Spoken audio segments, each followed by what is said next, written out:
Hello and welcome to No Rest for the Weekend. I'm Jason Godbey, and today on the program, we got a special show for you. Tim Sheridan is an accomplished writer of comics and animation. His credits include the Netflix series Masters of the Universe Revelation and Revolution, which he produced with Kevin Smith, the animated films from DC Comics Batman The Long Halloween Part 1 and 2, Superman Man of Tomorrow, and Superman Reign of the Supermen. He's also the author of the graphic novel Alan Scott, The Green Lantern. No Rest for the Weekend's Eric McClanahan has the interview. I've done about 100 interviews. I've talked to a lot of people. And typically I'll get an email. Do you want to watch this movie and talk to this person? Do you want to read this book and ask me about it? And yours is the first that You said, no, I don't want to see or read anything he's done.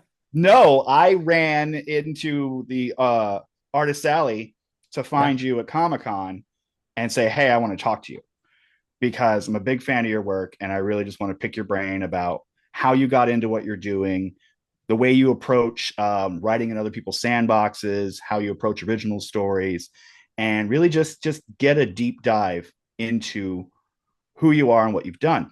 I grew up, in the 80s, basically. That was where I became, I think, everything that was going to be in my life. I grew up, I was raised by television in many ways. Cartoons were my life, which then became comics. Comics became a huge part of my life. Always, as you can see behind me, like always toys and action figures. That's kind of, it's funny with the benefit of hindsight. Like I look back now and I think, oh, I was always a storyteller and I didn't quite know it when I was a kid because, I guess many kids, most kids with their, had their Transformers, their toys, their GI Joes, and you're playing out scenes, you're writing stories for them.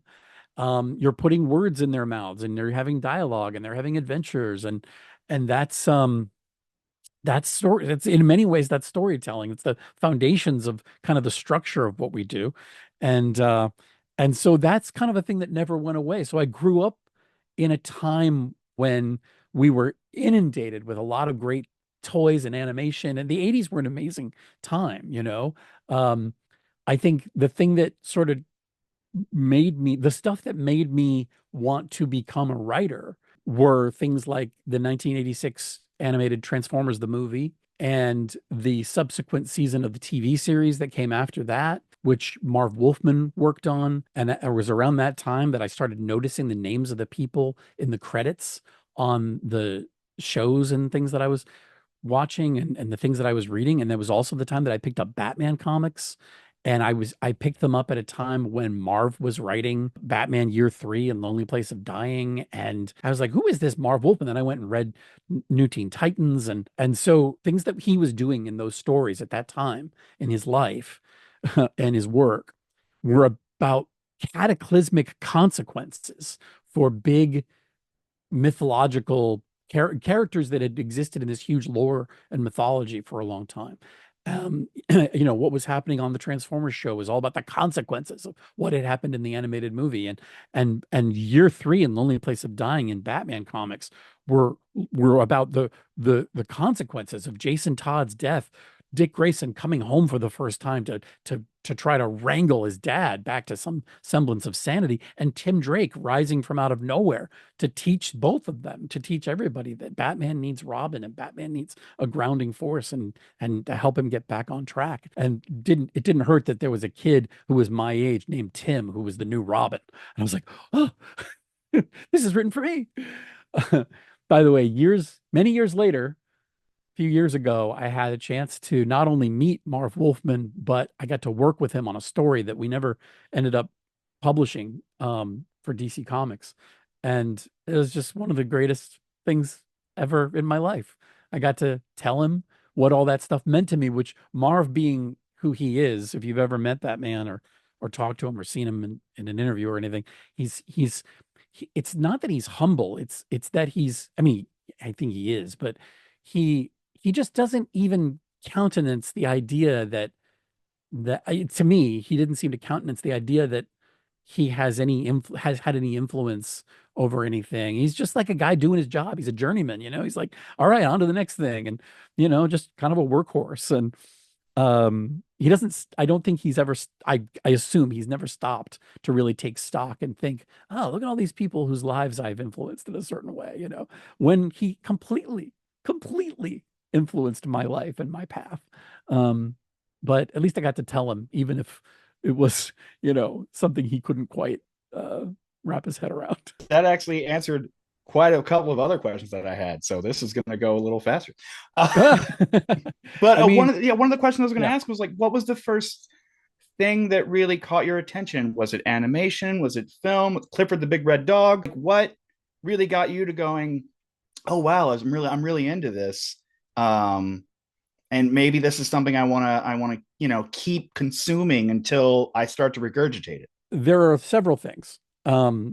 Like many kids, like most of the kids, who were growing up when I was growing up, for a time in my earliest days, um, you know, Sesame Street and Mr. Rogers' Neighborhood were foundational. Mr. Rogers was my best friend. I grew up out in the woods. So I was in my house and my siblings were older than me.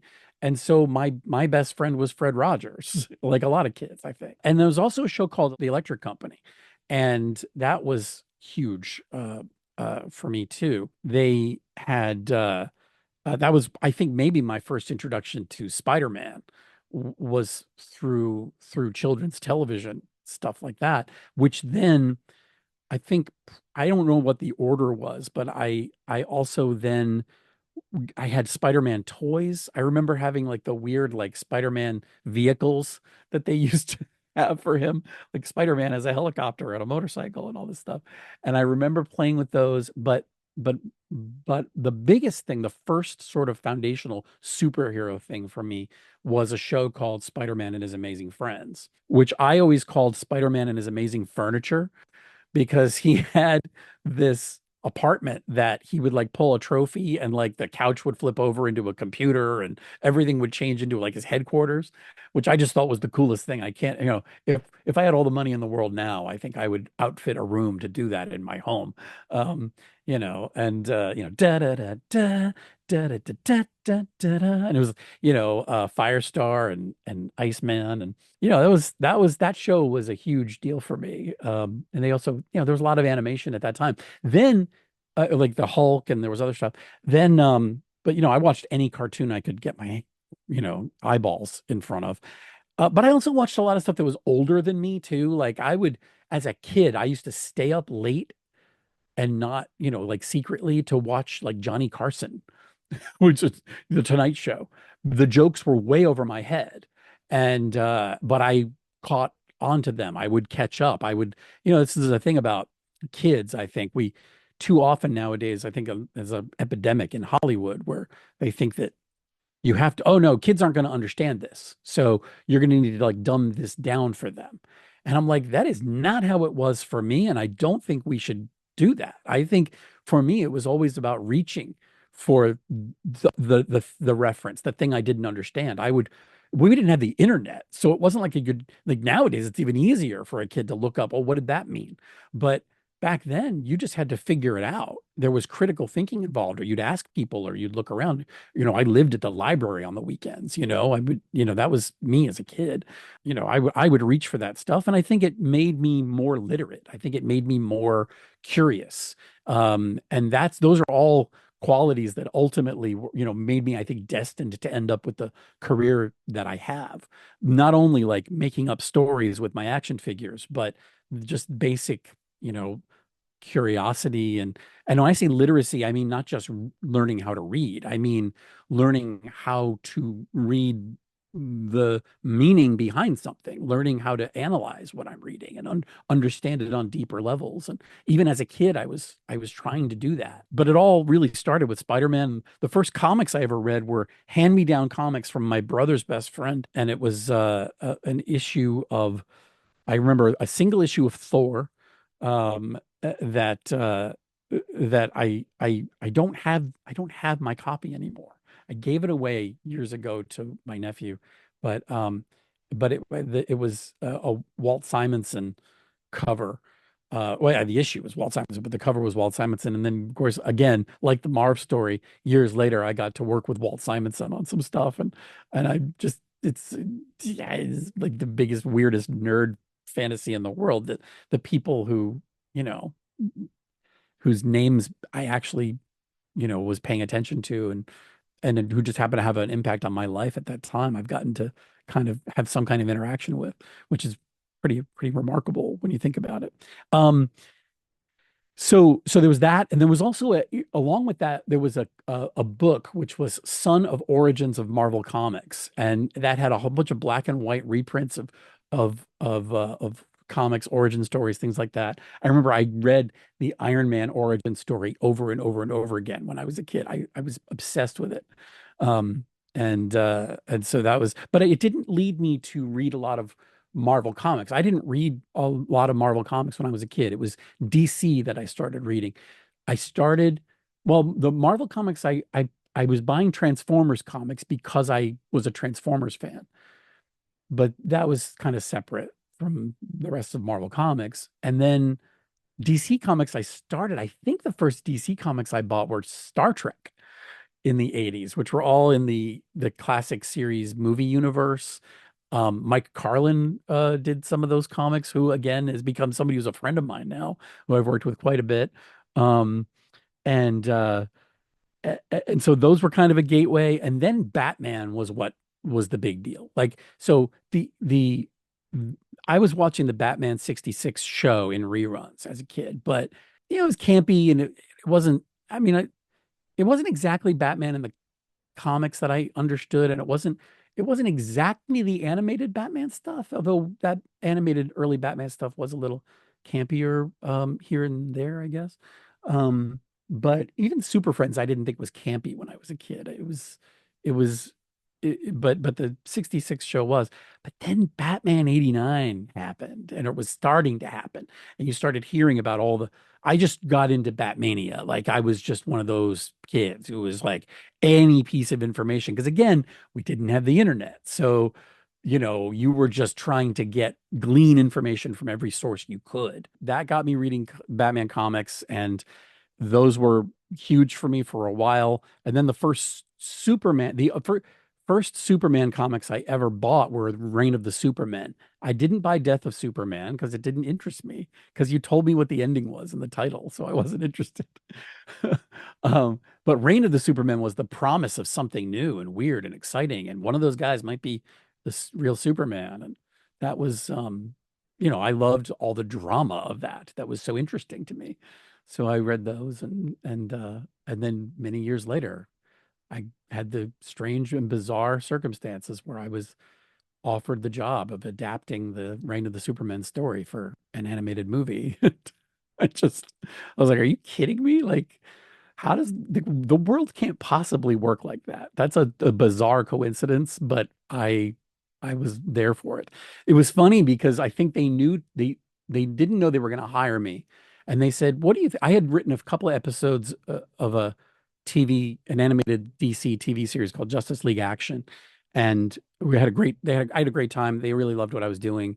The producers of that were producing the Reign of the Superman movie. And they said, what do you think about doing, and they weren't calling it Reign of the Superman because they were doing a Death of Superman movie at that time. And they said, hey, we are going to hire a writer to come in and work and do Death of Superman Part 2. And I said, you mean Reign of the Superman? And they were like, "Oh yeah, I think you're the guy."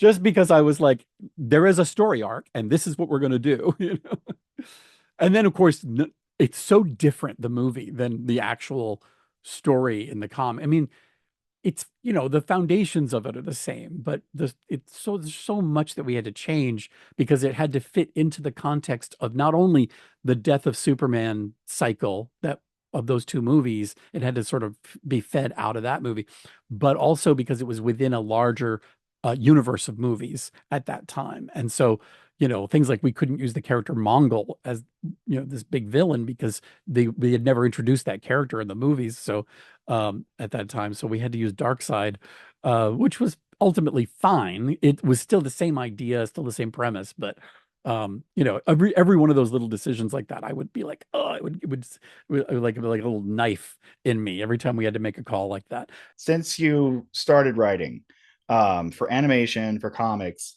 has been meteoric. I mean, you've already worked with, like you said, a lot of heroes that you grew up admiring. But more recently, let's talk about your collaboration with Kevin Smith on the Masters of the Universe. I was a hired gun host, like a presenter for Mattel, the toy company, which is headquartered out here in the LA area. And they would bring me down for like Toy Fair and like the events where like they had to present their products to buyers from like Walmart and all those like the buyers would come in, and that's where Mattel sells their products, is to the buyers at these shows, these private internal shows. So I worked in Mattel games, and I would demo and play games with them, games like Uno. And, any game that they had coming out, I would teach them how to play it and play along with them. So I was kind of a game show host in a way, in some ways. And but it was a great gig. It paid my bills while I was in the wilderness for 10 years trying to get a career going. I remember in college going to see Mallrats at a tiny little art house theater, a movie theater in Tallahassee, Florida. And I loved that. I love that movie so much, so much. And I hadn't seen Clerks at that point. And so this is my first exposure to Kevin Smith was Mallrats. And there's so much more, I think, in Mallrats for guys like us to identify with than Clerks. I mean, Clerks, it's great. I mean, everybody can identify with the characters in Clerks, I think. But Mallrats had more pop culture, more nerd stuff, more comics. You got Stan Lee. I mean, there's just a lot of stuff in the Batman references. There's catnip in there for guys like me. And so I was like, oh, who's this guy? So then I became a real fan. And but then just by strange coincidence in the business of just Hollywood being a small town, I I had the weirdness of meeting and working with Kevin Smith on that is one thing, but also that was also very early for me in my I'm still pretty early in my career right now, I feel like. When you look at like since stuff I've done has been out in the world, it's only been like 7 years, I think, since I started writing stuff. But the fact that He-Man, Masters of the Universe, is a Mattel property. So it's a weird thing that I kind of like I quit that gig at Mattel, which was a good gig, like I said. I would go around, do these shows and make some money. It was nice. And I enjoyed it. I really loved the people there. I just really, really loved it. It was a real home for a while. It felt like a family. And then almost on a dime, I was working on a I was a writer, and now I was a producer on the second season of Masters of the Universe for Mattel. So I went to San Diego Comic-Con this past year, and I'm like in the green room before we go do a signing at the Mattel booth, and I'm like, there's Mattel people from Mattel marketing who were there who I used to work for, as a presenter, and now I'm there as a producer of Masters of the Universe for Netflix. And it's a strange thing. But let's talk about, you asked about Kevin Smith. So I didn't meet Kevin Smith until I was in his living room. I went to his house and couldn't believe that this was happening. I had been sight unseen by Kevin.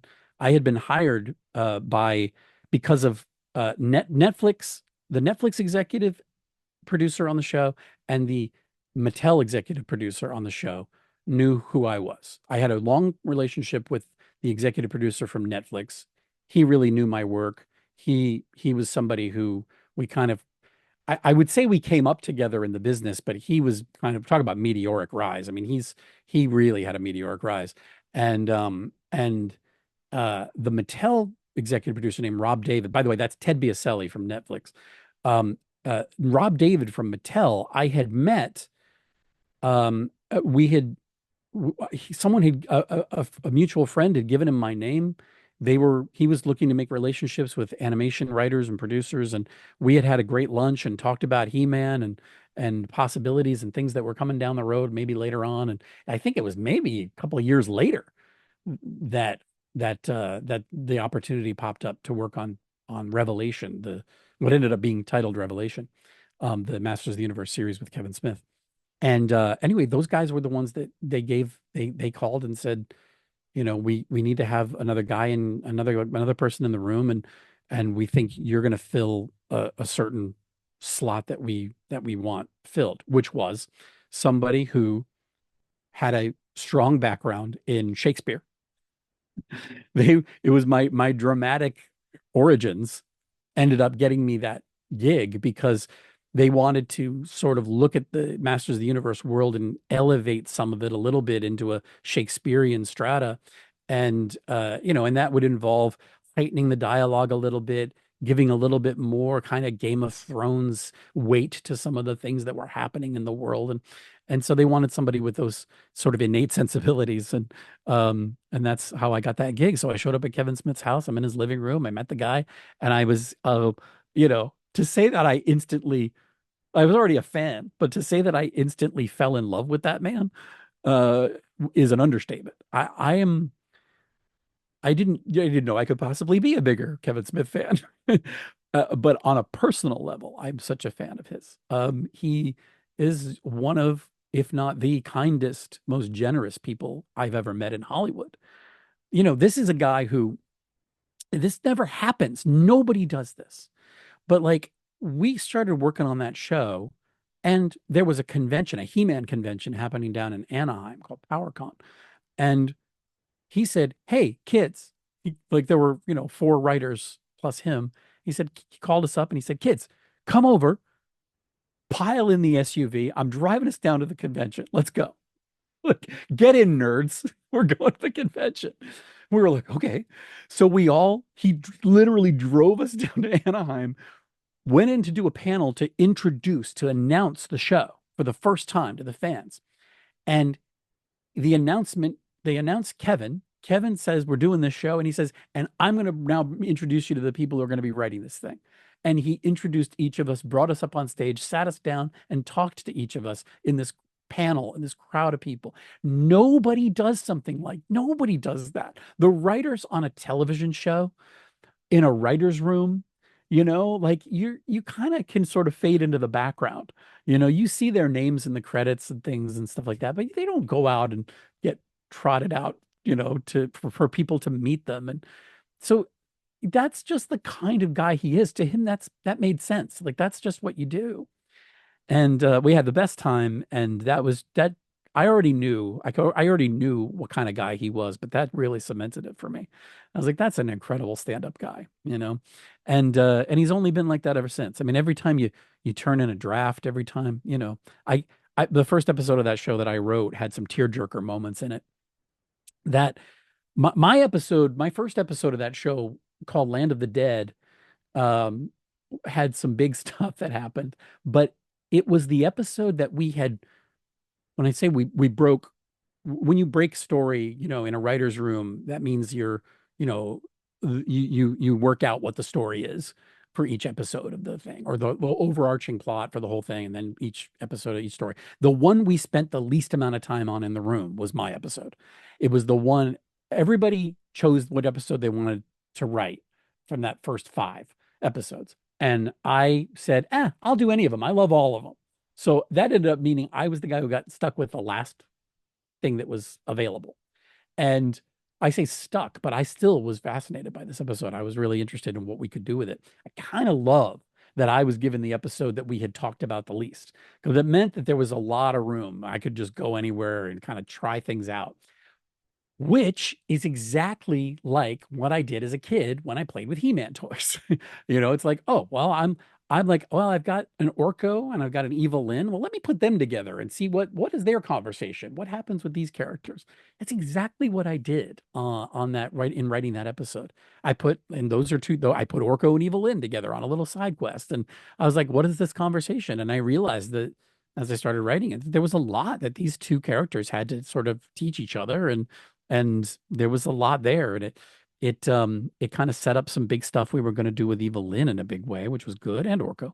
And so but there's a big climactic moment with Orko at the end of the episode, and I sent in the draft, and Kevin, didn't know everything that I was going to be doing in this thing, and he read it, I think, early in the next morning, and he sent me a text message, a video clip of himself bawling like a baby. And he really loved the script, and it was, he just does stuff like that. He does that, to check in. He knows that it matters to you to know if something affected him, if, he's not gonna, a lot of some showrunners, some people they just keep to themselves, you'll sort of sweat it out, wondering, did I get it right? Are they going to rewrite everything I did? And but he knows the importance of sort of checking in, especially when you write something that's emotionally very weighty, and he also suspected that there was a lot of stuff a lot of personal issues I was working through some of the dialogue in that thing, and I was like, oh yeah, I think maybe you're right. I think I am. I think he felt for that too, And that's all we got for you today. Thanks so much for taking this trip down the rabbit hole. For more of our content, including our movie reviews, visit norestfortheweekendpodcast.com. You can subscribe on your favorite podcast platform or on YouTube, youtube.com/getbehindtherabbit. I'd like to thank our guest, Tim Sheridan. And for Eric McClanahan and Behind the Rabbit Productions, I'm Jason Godbey. Thanks for joining us. We'll see you next time. This is the BTRP Media Network.